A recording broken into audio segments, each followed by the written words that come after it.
اپنا غفلت میں گوانا ایک دن، منہ خدا کو ہے دکھانا ایک دن، ایک دن مرنا ہے آخر موت ہے، کر لے جو کرنا ہے آخر موت ہے۔ سورہ آل عمران آیت نمبر 185 ارشاد ہوتا ہے کل نفس ذائقۃ الموت وَإِنَّمَا تُوَفَّوْنَ أُجُورَكُمْ يَوْمَ الْقِيَامَةِ فَمَنْ زُحْزِحَ عَنِ النَّارِ وَأُدْخِلَ الْجَنَّةَ فَقَدْ فَازَ وَمَا الْحَيَاةُ الدُّنْيَا إِلَّا مَتَاعُ الْغُرُورِ۔ ہر جان موت کا مزہ چکھنے والی ہے، اور قیامت کے دن تمہیں تمہارے اجر پورے پورے دیے جائیں گے۔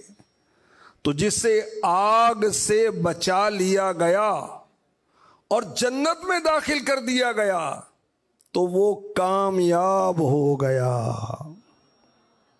اور دنیا کی زندگی تو صرف دھوکے کا سامان ہے۔ کل نفس ذائقۃ الموت، رب کائنات ارشاد فرما رہا ہے ہر جان موت کا مزہ چکھنے والی ہے۔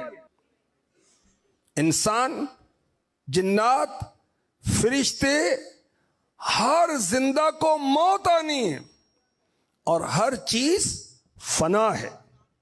موت نیک کے لیے بھی ہے، بد کے لیے بھی ہے، مرد کے لیے بھی ہے، عورت کے لیے بھی ہے، مشہور کے لیے بھی ہے، گمنام کے لیے بھی ہے، افسر کے لیے بھی ہے، محکوم کے لیے بھی، سیٹ صاحب کے لیے بھی، مزدور کے لیے بھی۔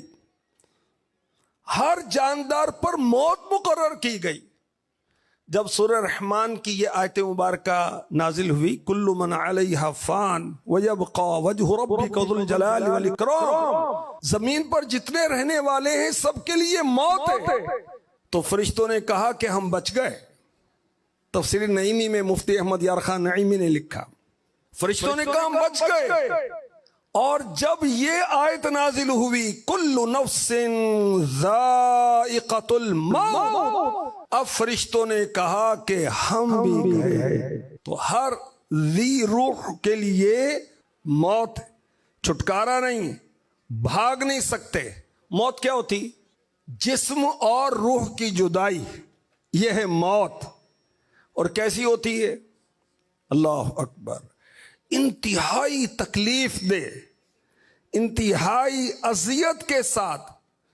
دنیا کی طرح طرح کی تکلیفیں ہیں نا، چوٹ لگ جانا، سر پھٹ جانا، چکر آنا، تو خنجر لگنا، تو فائر لگنا، سانس کا گھٹنا، بلندی سے گر جانا، ہارٹ اٹیک، فالج کا اٹیک، پیٹ میں درد ہے، سر میں درد ہے، جسم میں درد ہے۔ یہ درد، یہ بیماریاں، یہ کچھ بھی نہیں ہیں دنیا کی تمام تکلیفوں سے بڑھ کر موت کی تکلیف۔ سنیے قرآن میں کیا ارشاد ہوتا ہے وَجَاءَتْ سَكْرَةُ الْمَوْتِ بِالْحَقِّ ذَلِكَ مَا كُنْتَ مِنْهُ تَحِيدُ، اور موت کی سختی حق کے ساتھ آ گئی۔ اس وقت کہا جاتا ہے یہ وہ موت ہے جس سے تو بھاگتا تھا۔ اللہ اکبر، اللہ اکبر۔ موت کیسی ہے؟ آروں کے چیرے جانے سے زیادہ، کسی شخص کو آرے سے چیرا جائے کیسی تکلیف ہوگی؟ موت کی تکلیف اس سے زیادہ ہے۔ کسی شخص کو کینچی سے کاٹا جائے، زندہ شخص کو کینچی سے کاٹا جائے کیسی تکلیف ہوگی؟ موت کی تکلیف اس سے بڑھ کر ہے۔ کسی زندہ شخص کو دیگ میں پانی بھر کر اس کے اندر ڈال کر ابال دیا جائے، موت کی تکلیف اس سے بڑھ کر ہے۔ اللہ اکبر۔ احیاء العلوم میں امام غزالی رحمۃ اللہ تعالی علیہ لکھتے ہیں اگر کوئی مرنے والا قبر سے نکل کر دنیا والوں کو موت کی سختیاں بتا دے، وہ زندگی سے نفع نہ اٹھائیں اور ان کی نیندیں اڑ جائیں، ان کو نیند نہ آئے۔ اللہ اکبر، اللہ اکبر۔ ہے یہاں سے تجھ کو جانا ایک دن، قبر میں ہوگا ٹھکانا ایک دن، منہ خدا کو ہے دکھانا ایک دن، ایک دن مرنا ہے آخر موت ہے، کر لے جو کرنا ہے آخر موت ہے۔ جو موت کو یاد کرتا ہے نا اور اس کی تیاری بھی کرتا ہے، اس کو حدیث میں عقل مند کہا گیا۔ ہمیں کوئی بیوقوف کہے تو فیل ہوتا ہے نا، تو جو موت کو یاد نہیں کرتا اور تیاری نہیں کرتا وہ عقل مند نہیں ہے، وہ بیوقوف ہے۔ میں آپ کو حدیث پاک سناتا ہوں۔ موجب الکبیر بارگاہ رسالت میں حضرت عبداللہ ابن عمر رضی اللہ عنہما حاضر ہوئے اور وہاں افراد موجود تھے۔ آپ فرماتے ہیں میں 10واں تھا، ایک انصاری شخص آئے، عرض کی یا رسول اللہ صلی اللہ علیہ وسلم، لوگوں میں سب سے زیادہ عقل مند اور محتاط کون؟ فرمایا وہ لوگ جو موت آنے سے پہلے اسے زیادہ یاد کرتے ہیں، اس کے لیے زیادہ تیاری کرتے ہیں، وہی عقل مند ہیں۔ وہ دنیا کی شرافت اور آخرت کی بزرگی لے گئے۔ عقل مند وہ ہے جو موت کی تیاری کرتا ہے، چاہے وہ غریب آدمی، چاہے اس کو کوئی نہیں جانتا، مگر وہ موت کو یاد کرتا ہے اور اس کی تیاری کرتا ہے۔ اچھا جب پتا ہے کہ یہ دنیا فنا ہو جائے گی، ہم نے یہاں سے جانا ہے، تو عقل مندی کی علامت کیا ہے؟ عقل مندی کا تقاضا کیا ہے کہ تیاری کریں۔ یہاں تو ہم نے رہنا نہیں ہے۔ اچھا مسافر بس میں سفر کر رہا ہے، لانگ روٹ پہ جا رہا ہے، کسی اڈے پہ اترا تو وہیں بیٹھا ہوا ہے۔ اعلیٰ حضرت فرماتے ہیں کوئی دن میں یہ سرا اجڑ ہے، ارے او چھاؤنی چھانے والے، تو نے تو ڈیرے لگا رکھے، کسی وقت بھی اجڑ جائے گی۔ اللہ اکبر، اللہ اکبر۔ تو مسافر وہ راستے میں ڈیرے نہیں لگاتا، وہ تو توجہ منزل کی طرف رکھتا ہے۔ حدیث پاک میں ارشاد ہوا لذتوں کو توڑ دینے والی موت کو کثرت کے ساتھ یاد کرو، کثرت سے یاد کرو۔ کیسے یاد کریں؟ موت موت موت موت یوں نہیں بھائی، یہ بھی ایک طریقہ تو ہے ویسے کہ ہم موت کا کہیں گے تو یاد آئے گی۔ موت کی یاد کرنے کا ایک طریقہ یہ ہے کہ اپنے عزیز و اقربا جو مر چکے ان کو یاد کریں، کیسے ہنستے تھے، کیسے بولتے تھے، اب کہاں ہیں۔ اسی طرح جو ہمارے دوست احباب تھے، گھومتے پھرتے تھے، قہقے لگاتے تھے، اب کہاں ہیں۔ قبرستان چلے جائیں، موت یاد آئے گی۔ اللہ اکبر۔ قرآن پڑھیں، موت یاد آئے گی، کیونکہ موت کا تذکرہ قرآن پاک میں بار بار ہے کہ میری طرف پھرو گے، میری طرف پلٹو گے، تمہیں میری طرف آنا ہے، موت کی یاد آئے گی۔ دینی اجتماعات میں آئیں، دعوت اسلامی کے اجتماعات میں آئیں، اس سے بھی انشاءاللہ الکریم موت یاد آئے گی۔ تو موت کو کثرت سے یاد کرنے کا ہمیں فرمایا جا رہا ہے۔ ایک بزرگ حضرت محمد بن سلیمان جزولی رحمۃ اللہ تعالی علیہ، بہت بڑے بزرگ، دلائل الخیرات شریف جنہوں نے لکھی، اور ان کی کتاب شعراء آفاق کے پوری دنیا میں ورلڈ فیم کتاب ہے نا، پوری دنیا میں مشہور ہے۔ ان کا ایک کمرہ خاص تھا جس میں کسی کو آنے کی اجازت نہیں تھی، تو لوگوں کو یہ خیال ہوا کہ کوئی خزانہ چھپایا ہوا ہے اس میں، ہمیں آنے نہیں دیتے، کسی کو اجازت نہیں دیتے۔ تو کسی نے ان کے والد کو کہا کہ آپ تو والد ہیں، آپ کو تو منع نہیں کریں گے، آپ دیکھیں کمرے میں کون سا خزانہ چھپایا ہوا ہے۔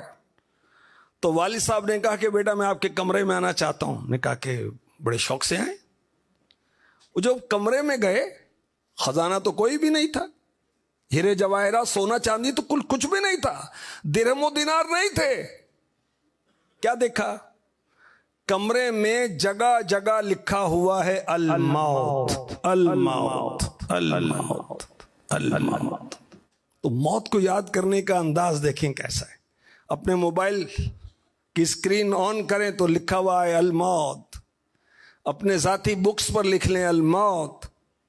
فاروق اعظم رضی اللہ تعالی عنہ کی جو مہر خلافت تھی اس پر لکھا ہوا تھا کفا بالموت واعظا، اے عمر نصیحت کے لیے موت کافی ہے۔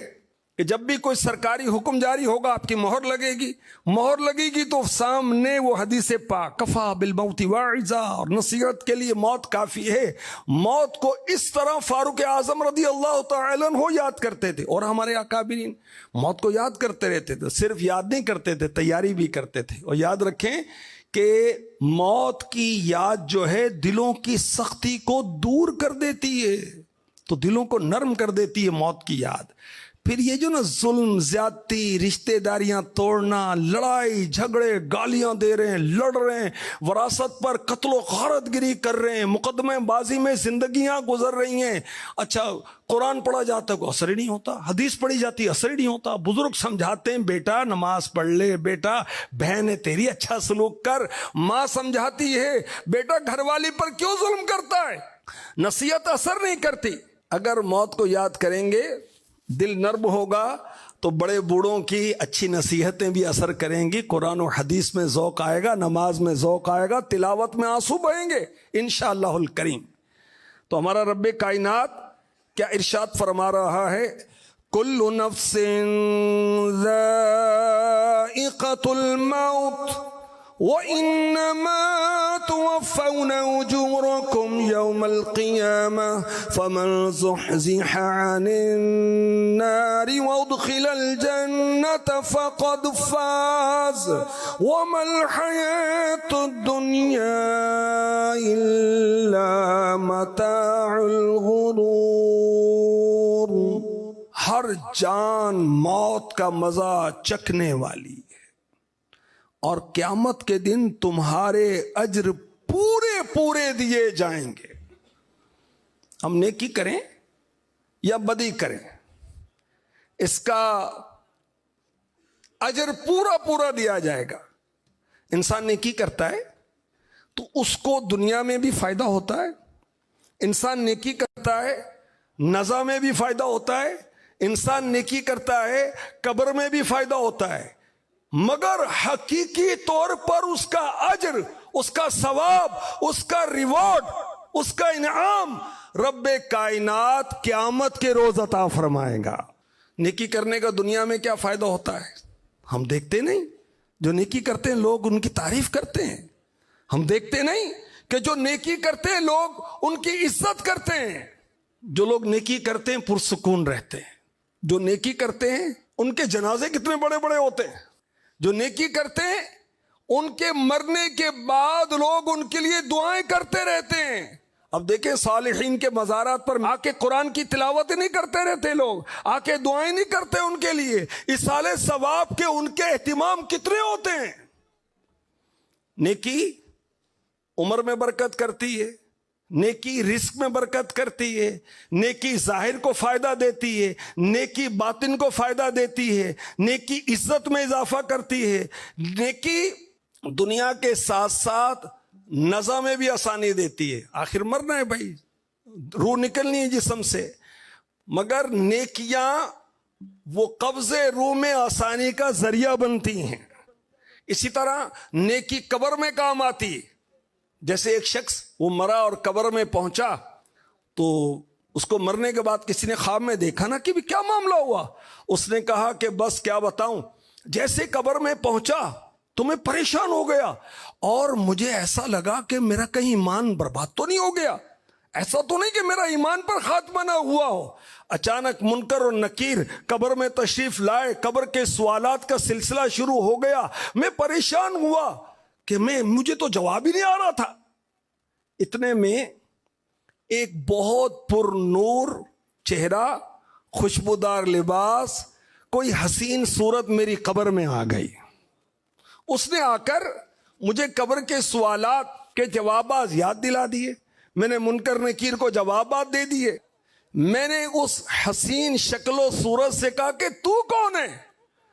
اس نے اپنا تعارف کرایا کہ میں تیرا درود پاک ہوں۔ نیکی قبر میں کام آئی، درود پاک افضل نیکی ہے، ہم سستی کرتے پڑھنے میں۔ کاؤنٹر رکھیں اپنے پاس، اللہ نے بھی دیکھو کاؤنٹر دیا ہوا ہے، دیکھیں انگلیوں کے پورے ہیں نا، پڑھیں، یہ ہاتھ ہماری نیکی اور بدی کے گواہ ہیں، ہم ان پر درود پڑھیں گے، کلمہ پڑھیں گے، استغفار پڑھیں گے، سبحان اللہ، الحمدللہ، اللہ اکبر پڑھیں گے، یہ ہماری انگلیاں گواہی دیں گی.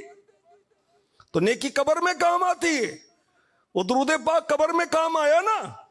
مشکل جو سر پہ آ پڑی کبھی تیرے ہی نام سے ٹلی، مشکل کشا ہے تیرا ہی نام، تجھ پر درود اور سلام. قیامت کے روز نیک کا معاملہ اور ہے، بد کا معاملہ اور ہے. تو نیکی دنیا میں نظام قبر میں قیامت میں کام آئے گی، اور جو گناہ ہیں یہ دنیا میں نحوست کا سبب ہے. لوگ نفرت کرتے ہیں، جو اللہ رسول کا نافرمان ہوتا ہے اس کے پاس بیٹھنا پسند نہیں کرتے. جو دنیا میں اللہ رسول کی نافرمانیاں کرتا ہے بے سکون رہتا ہے، بے چین رہتا ہے، چاہے وہ عرب میں کھرپتی ہو جائے، بڑے بڑے مکانات بنا لے، لیٹسٹ گاڑیاں لے کر پھرتا رہے، گھومتا رہے، سکون کی دولت نہیں پائے گا. تو نیکی اور بدی کا پورا اجر قیامت کے روز ملے گا. ٹھیک ہے، پورا اجر. کچھ نہ کچھ فائدہ نیکی کا دنیا میں بھی ہوتا ہے، اور برائی جو انسان کرتا ہے اس کی نحوست دنیا میں بھی ہوتی ہے، مگر آخرت میں پورا اجر دیا جائے گا. وَإِنَّمَا تُوَفَّوْنَ أُجُورَكُمْ يَوْمَ الْقِيَامَةِ، اور قیامت کے دن تمہیں تمہارے اجر پورے دیے جائیں گے. مزید ہمارا رب، ہمارا خالق، ہمارا مالک، ہمیں روزی دینے والا، ہمارا رب ساری کائنات کو پیدا کرنے والا، سورج کو پیدا کرنے والا، اس کو روشن کرنے والا، اس کو طلوع اور غروب کرنے والا، چاند کو بنانے والا اور اس میں روشنی دینے والا اور اس کے نفع بنانے والا. چاند اور سورج اللہ کے حکم پر چلتے ہیں. یہ ستارے جو روشن ہیں اللہ کے حکم پر ہیں. یہ ہوائیں اللہ کے حکم پر چل رہی ہیں. زمین رب کائنات نے بنائی، پرند درند چرند ساری مخلوق میرے رب نے ہی بنائی. اللہ خالق کل شیء، جو ساری مخلوق کا پیدا کرنے والا ہے. کیا فرماتا ہے؟ فَمَنْ زُحْزِحَ عَنِ النَّارِ وَأُدْخِلَ الْجَنَّةَ فَقَدْ فَازَ. تو جسے آگ سے بچا لیا گیا اور جنت میں داخل ہو گیا تو وہ کامیاب ہو گیا. ارے قرآن کہہ رہا ہے کہ جو جہنم سے بچا کر جنت میں داخل کر دیا گیا وہ کامیاب ہو گیا. میں تو شہرت کو کامیابی سمجھ رہا تھا، میں تو دولت کو کامیابی سمجھ رہا تھا، میں تو میٹرک، ایف اے اور F S C, B S C اور ایم ایس سی اور ایم بی بی ایس اور فلاں P H D, M Phil, میں تو اس کو کامیابی سمجھ رہا تھا. میں تو سمجھ رہا تھا میں کامیاب ہو گیا کہ میں ایم پی اے بن گیا، میں ایم این اے ہو گیا، میرے ملینز فالوورز ہیں، میں کامیاب ہو گیا. اتنی لمبی گاڑی ہے، جگمگ کرتی ہے، لیٹسٹ ماڈل ہے، فلاں ملک سے اس کو امپورٹ کیا گیا ہے، میں کامیاب ہو گیا. شادی بھی ہو گئی، بال بچے بھی ہیں، فیملی بھی ہے، اتنا مکان، ہماری تو پراپرٹی بھی ہے، ہمارے تو فلاں اتنے بینک بیلنس ہیں، گھر کی عورتوں کے پاس زیورات بھی کثیر ہیں. میں تو ان کو کامیابی سمجھا ہوا تھا. مال، دولت، شہرت، عزت، دنیاوی تعلیم، میں اس کو کامیابی سمجھا ہوا تھا.